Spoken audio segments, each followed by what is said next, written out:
From Keene in the Shire, the Liberty Media capital of the world, this is Daryl W. Perry, host of FPP Radio News for Tuesday, January 5th, 2016. Silver is trading at $13.96 per ounce. Gold is valued at $1,076 per ounce. And according to BitcoinAverage.com, the average price of Bitcoin is $433. Antiwar.com reports facing growing international condemnation for their weekend executions. Saudi Arabia is trying to turn the tables and make the whole situation about Iran, and is courting its usual list of allies to cut diplomatic relations with Tehran. Sudan was the first to follow through, cutting all diplomatic ties and condemning Iran's barbaric attacks after protesters burned the Saudi embassy. Bahrain, still clamping down on its own Shiite majority while blaming Iran for protesters demanding equal rights, was quick to follow suit. Bahrain insisted that Iran was interfering with Saudi policy by being unhappy with the execution of a cleric for the content of his sermons. The United Arab Emirates also reduced ties, lowering its representation in Iran to a charge d'affaires and saying it is planning to reduce the number of Iranian diplomats allowed in the country. Iran criticized the Saudi effort to increase sectarian tensions in the region, saying Iran was not to blame for the embassy attack and had arrested 50 of the demonstrators in keeping with their obligation to keep the embassy secure.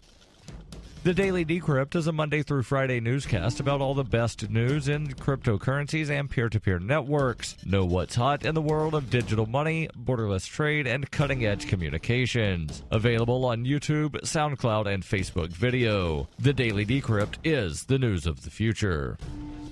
UPI reports the U.S. Department of Justice filed a civil complaint against Volkswagen on Monday in the scandal over false emissions data. The Justice Department wrote in a statement, "The complaint alleges that nearly 600,000 diesel engine vehicles had illegal devices installed that impair their emissions control system and cause emissions to exceed EPA standards, resulting in harmful air pollution. Vehicles affected include the Volkswagen Jetta, Beetle, and several Audi models. Volkswagen equips certain 2.0-liter vehicles with software that detects when the car is being tested for emission standards and then turns on full emissions control only during testing, according to the complaint. Volkswagen is also accused of equipping certain 3.0-liter vehicles with similar software that also illicitly assists the vehicle to reach emission standards. When driving in normal conditions, nitrogen emissions in such vehicles were up to 9 times the standard. Discussions between the U.S. government and Volkswagen about potential remedies and recalls have been ongoing. Volkswagen has proposed recalibrating the software.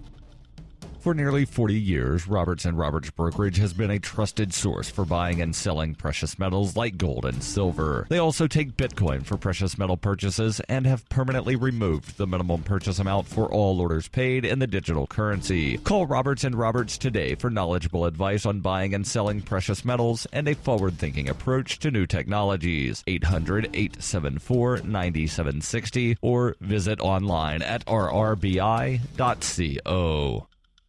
Reuters reports Arizona on Monday agreed to pay $3 million to an ex-prison teacher who was attacked and raped at a state correctional facility when she was left alone with a violent sex offender. The victim sued the state in October 2014, claiming prison officials were grossly negligent in allowing the incident to occur on January 30th of that year. She had sought $4 million in her claim. Court records showed that Arizona did not admit liability in the attack at the Iman prison complex in Florence, about 60 miles southeast of Phoenix, but settled the lawsuit. The settlement agreement, obtained by Reuters through a public records request, was made final on Monday. Authorities said the teacher was attacked in a classroom by Jacob Harvey, who was serving a 30-year term for sexual assault and kidnapping. Investigators confirmed that Harvey stabbed the victim with a pen, brutally assaulted, and then raped her. No guards were present during the encounter. Harvey was sentenced to life in prison in September for the rape, plus additional time for kidnapping and aggravated assault,